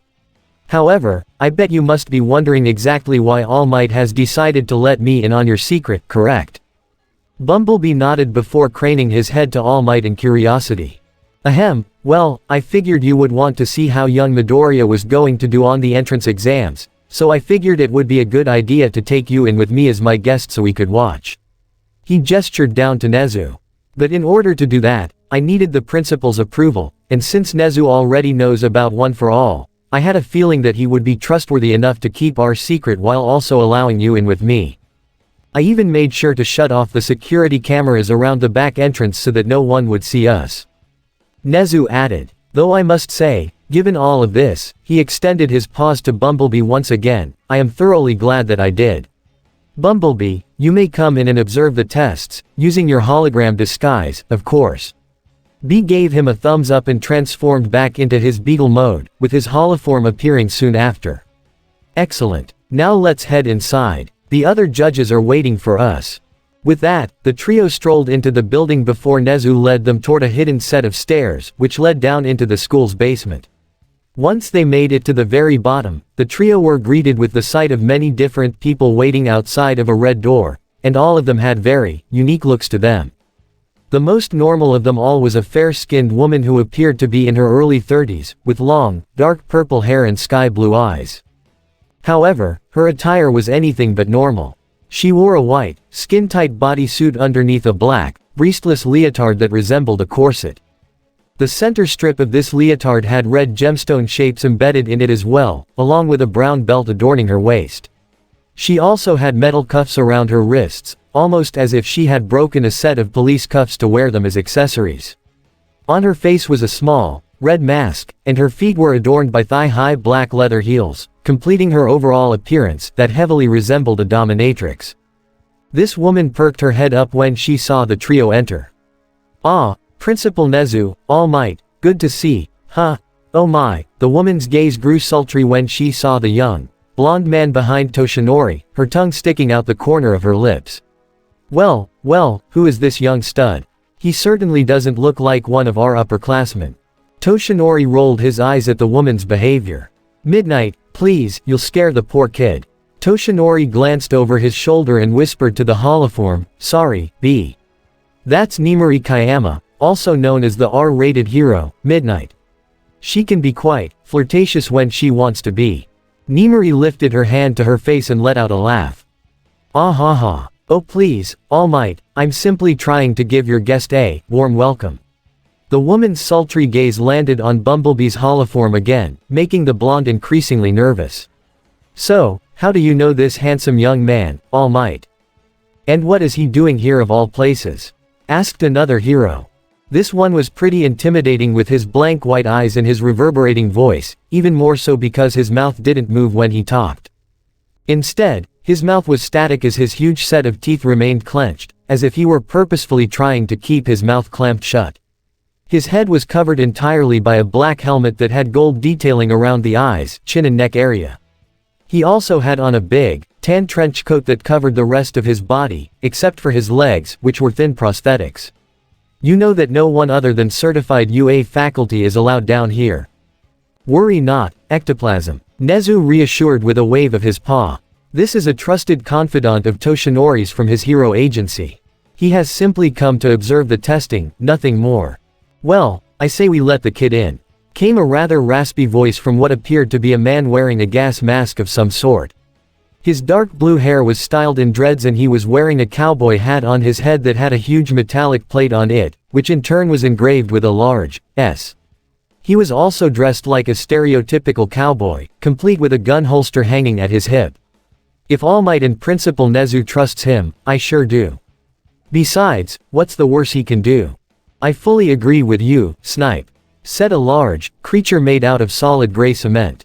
He was a rather large man with big hands and a sizable, block-shaped head, with his gray hair tied back into a short ponytail. His mouth is also big and rectangular in shape while his eyes were squinted shut, though he was still walking toward Bumblebee, so he seemingly still knew where he was going. He was dressed in a red and gold costume with a high collar, as well as a pair of large, dark gray boots. He offered his hand to the blonde holoform and offered a smile. "Greetings, young man. I am Ken Ishiyama, also known as Smintos." B glanced between the man's face and his large hand before smiling back, returning the handshake with a nod. Very friendly I see. What's your name, young man?" Toshinori coughed into his hand. His name's Brian. The #1 hero answered. "He's the son of an old friend of mine over in America and he wanted to intern at my hero agency while taking college classes here in Japan." He set a hand on Brian's shoulder. "Also, he's mute, so keep in mind that he can only speak through sign language." "Ah, I see," Ectoplasm said before taking one of his hands out of his coat and signing to Bumblebee. "It's nice to meet you. I'm sorry if I came off as rash earlier." B smiled to him and signed back, "No problem. Nice to meet you, too." My, you're quite lucky there, Brian," Midnight said as she was still giving the blonde holoform a sultry gaze. "Being employed by All Might is definitely going to look good on your resume." B wasn't sure if his holoform could blush, but if it could, then it would have been in that moment. "I hope you enjoy your stay here in Japan." Midnight finished with a small wink before turning her attention back to Nezu. "So, considering I can't hear Hizashi up there anymore, I suppose that means the examinees must be heading toward the practical exam by now." Nezu nodded up to her. "Indeed, which means we still have a few minutes before it starts." He craned his head around, almost as if he was searching for something. "But oh my, it seems we're missing our last judge." "Hold on, I'm coming." Everyone turned toward the stairs to see another man stumbling down the steps, his breath ragged as he tried to keep his balance. The man was pretty short, standing at just a little over 5 feet.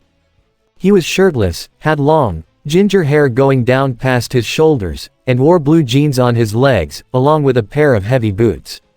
He had a set of fingerless gloves on his rather large hands, the tips his fingers each ending in an orange, L-shaped claws, no doubt a result of his quirk. The most notable thing aside from his claws though, was his helmet. It was a dull yellow and shaped like an excavator claw that had eyeholes in it, almost as if it were a head all its own. Also, oddly enough, he was covered in black soot from head to toe. "Ha ha, sorry about that." He rubbed the back of his head as he approached the group. "I got caught up with one of the examinees for the support course." "Ah, don't sweat it, power loader." Snipe waved off. "You got here just in time." The masked man scratched his face in intrigue. "Though, I'm guessing from the looks of ya, this examinee didn't exactly do well." "Ha, you kidding me?" Power loader laughed. "This girl has some of the best ideas for gear that I've probably ever seen in my tenure working here." He brushed a bit of soot off his shoulder. "Sure, she's pretty, exuberant, and some of her inventions have a tendency to blow up, but given the proper materials, I think she'll make great strides when she gets here." Bumblebee couldn't help but smirk at that. He knew just who Power Loader was talking about, even if he hadn't said her name. "Great job, May." Power Loader then perked up at the sight of B, tilted his head in confusion. So who's the kid?" Oh, this is Brian." Toshinori answered. "He's come from my hero agency to observe the examinees for this year." "Ah, I see." Power Loader nodded. "Nice to meet ya, kid." Bumblebee gave Power Loader a salute before the excavation hero turned to his colleagues. "So, should we start getting things ready in there?" Nezu produced a set of keys from his pocket and handed them to Smintos, who proceeded to unlock the door. "Of course. Everyone, proceed into the control room and take your seats. In a few minutes, we'll be seeing just what these young potential future heroes have going for them." As the exams started, Bumblebee couldn't help but stare in awe at the multiple large screens in front of him, watching as all of the young aspiring heroes went to work in destroying the large drones that the faculty had set up as villains. Apparently, the examinees' performances were graded on how many robots they could destroy, with different designed ones each having their own amount of combat points assigned to them. There was a 1-pointer, 2-pointer, 3-pointer, and finally, a 0-pointer, though B hadn't seen one of those pop up yet. Another thing that B noticed was that, whenever a student managed to save another student, the teachers would individually award rescue points to the former student. And between those points and the combat points, they all began to add up pretty quickly.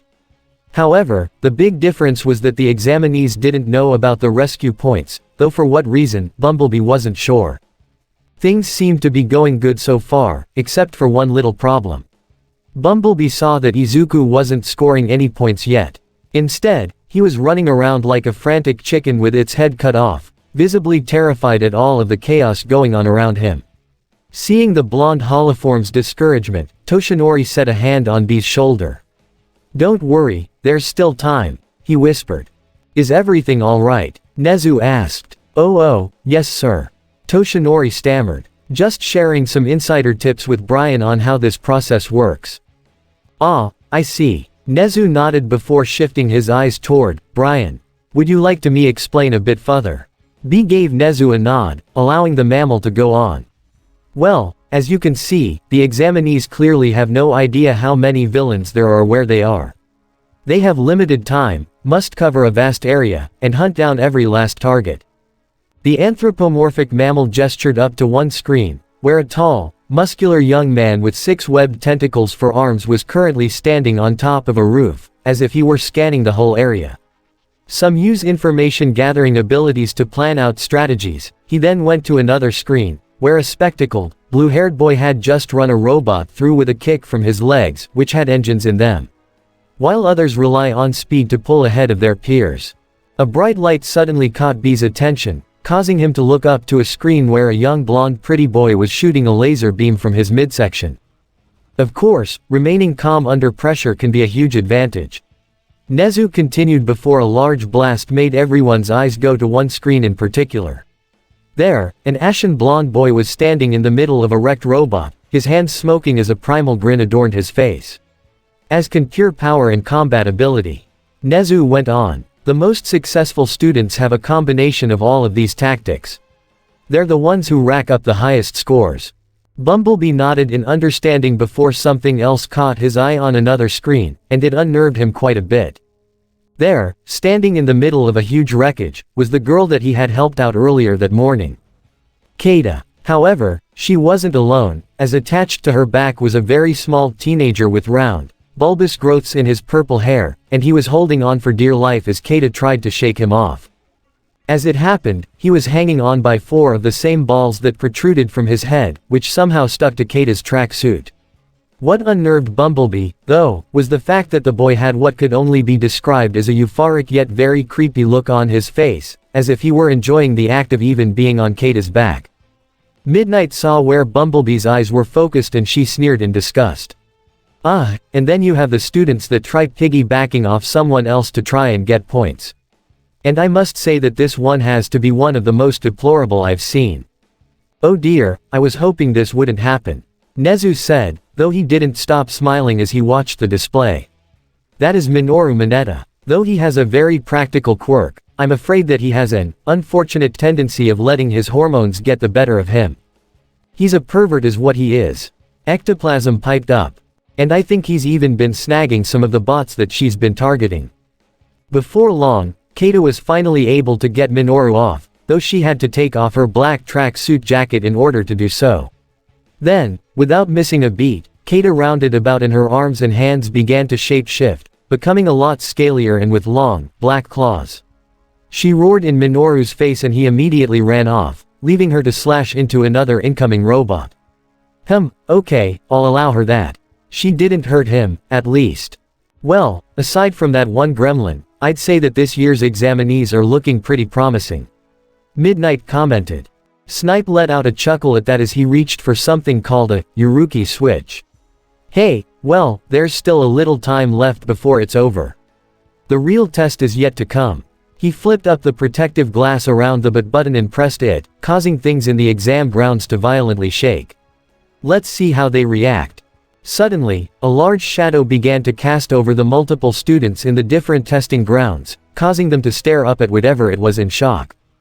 Once the cameras were able to focus in on it, Bumblebee's jaw dropped.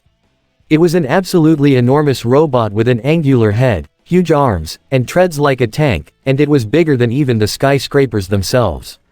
The drone merely had to touch one of the buildings in order for it to crumble. It was then that B knew that this big green robot had to be the zero-pointer. Big, green, robot. With those 3 words lingering in his mind, Bumblebee began to wince as he began seeing flashes off, something familiar. He knew that it had to be a memory beginning to resurface, but why now of all times? What kind of memory did this zero-pointer trigger in his head? However, it was at that moment when a loud voice began push through his memory and ring through his head, making B clench at his temples in pain as he got his answer. Devastator says, your end is near. If Bumblebee could scream, he would. He fell to his knees and Toshinori gasped in shock. Brian. Are you okay? In his mind, though, Toshinori had an idea of what was happening. The zero-pointer, could it have jogged his memory? All of the teachers suddenly whipped their heads around, seeing that Toshinori was keeping B's shoulders steady. Sminta stood up in concern. Is the boy alright? What's going on, All Might? He'll be alright, Toshinori stammered. Sometimes he gets random headaches. It should pass in a short while. In a few seconds, Bumblebee opened his eyes, his holoform breathing in and out to get his bearings. Brian, are you alright? Do you need some medical attention? Power Loader piped up. I can bring you to the nurse's office after this. However, Brian simply shook his head and gave Power Loader a reassuring wave, signaling that he was alright. Well, okay, if you say so, kid. With that, the teachers all went back to the screens, leaving Bumblebee to face Toshinori with a concerned expression. Let me guess, another memory. B nodded to the symbol of peace, causing him to let out a sigh.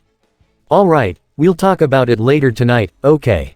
Once again, B gave him a nod and turned his head back to the screen, only to see a young girl with brown hair trapped underneath the rubble that the zero-pointer had created. And what's worse, was that she was about to be crushed by the giant drone. However, on another screen, Bumblebee saw Izuku, and he was staring at the girl who was trapped under the rubble. There were a few seconds pause, and then Izuku snapped onto his feet, running toward the girl and the zero-pointer without a second thought. B's jaw dropped again, and Toshinori smirked. There's no combat points awarded for taking down that humongous villain. But there is opportunity. A chance to shine. At that moment, Izuku bent his legs, and jumped past the zero-pointer's hand and about 100 feet into the air, much to everyone's shock. To show what you're really made of. Izuku clenched his fist and a brilliant, glowing red power began to course through his entire arm as he reared it back, the boy clenching his teeth in determination. So clench your butt cheeks, kid, and yell from the depths of your heart. Bumblebee wasn't 100% positive, but the moment Izuku punched the zero-pointer and made its entire head cave in, he was pretty certain the teen had yelled out, "Smash!" The blonde holoform brightened up immensely at the sight of his friend having leveled that whole robot in a single strike, and Toshinori was beaming with pride as the massive drone exploded. That's right. Show who you are. Embody what it means to be a hero. Toshinori glanced toward all of the teachers, who were nearly out of their seats at the spectacle they were seeing. Nothing is more noble than self-sacrifice. Bumblebee was pumping his fists up in the air in excitement, but then that quickly stopped when he saw Izuku plummeting back down to earth. And then, when he and the other adults took note of the boy's flopping legs and right arm, it was then that they all realized, "Oh my god." Midnight exclaimed. That boy's quirk broke his arm and legs. Oh no. Toshinori muttered as Bumblebee began to run around the room in a panic, worried for his best friend. The symbol of peace leaned in toward the cameras focusing on his falling pupil. Come on, kid, you have to think. Now halfway toward the ground, Izuku began reeling back his one good arm, and it was then that All Might saw what he was going to do.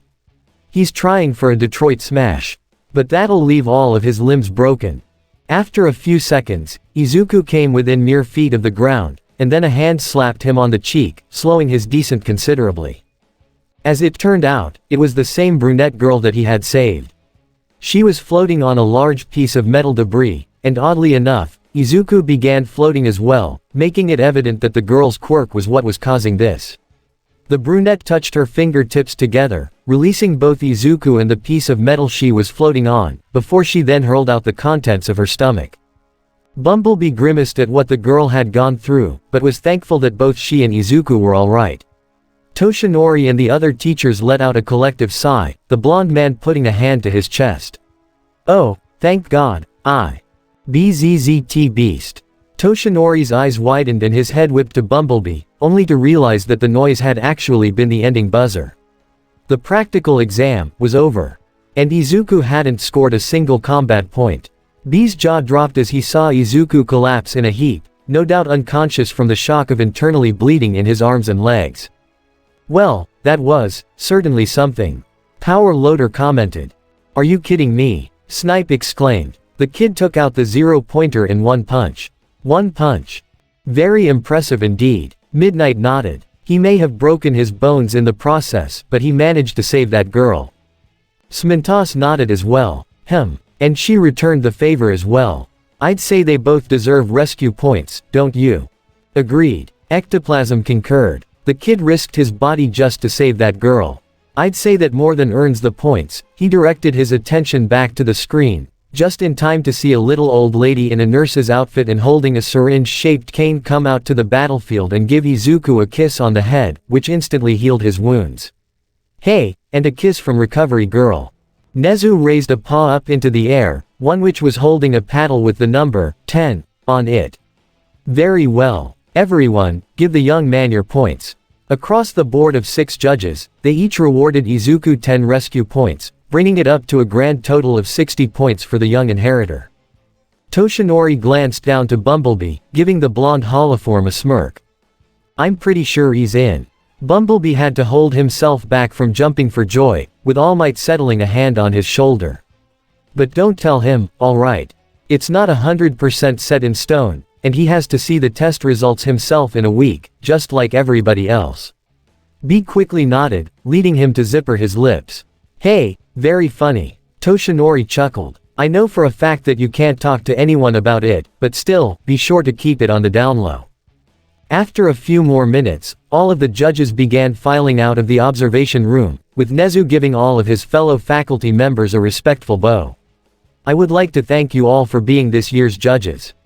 And remember, tomorrow, the whole faculty will be coming together in order to assess the potential of these students, so be ready. Hey, can't wait to see what Aizawa thinks of most of these kids. Ectoplasm chuckled. Who knows? Maybe this year, he'll actually like some of them. Midnight rolled her eyes. Knowing Shota, that probably won't be the case. She directed her gaze over to Bumblebee's holoform, once again giving him a sultry expression. It was a great pleasure to meet you, Brian. Considering that All Might is going to be teaching here this year, I certainly hope that we get to see more of you around here. Brian gulped down his nervousness, doing his best to nod politely under the woman's longing gaze. Thankfully, Toshinori cleared his throat and quickly made to get out of the situation. Ahem, yes, well, we'll see about that. For now, though, Brian and I have to get back to my hero agency. He gave a bow toward Nezu. Thank you once again for letting him observe, Nezu, sir. Of course, All Might. Nezu said as he raised a paw. Anything for a friend. He shifted his attention toward Bumblebee. And Brian, worry not, I promise to keep what happened earlier on a need-to-know basis. Smintos lowered his gaze to the principal in curiosity. You mean the spell he had in the control room, sir? Indeed. Nezu said before adding in his head, as well as the fact that he is not of this world. Nezu raised a hand and waved everybody off. In any case, I believe now is a good time to dismiss for the day, yes. With that, the whole group parted, with All Might and Be heading out the back way. The disguised bot's holoform strolled up to his vehicle mode and stepped into the driver's seat, closing his door as All Might sauntered over and peered into the window. Now remember, the test results are going to be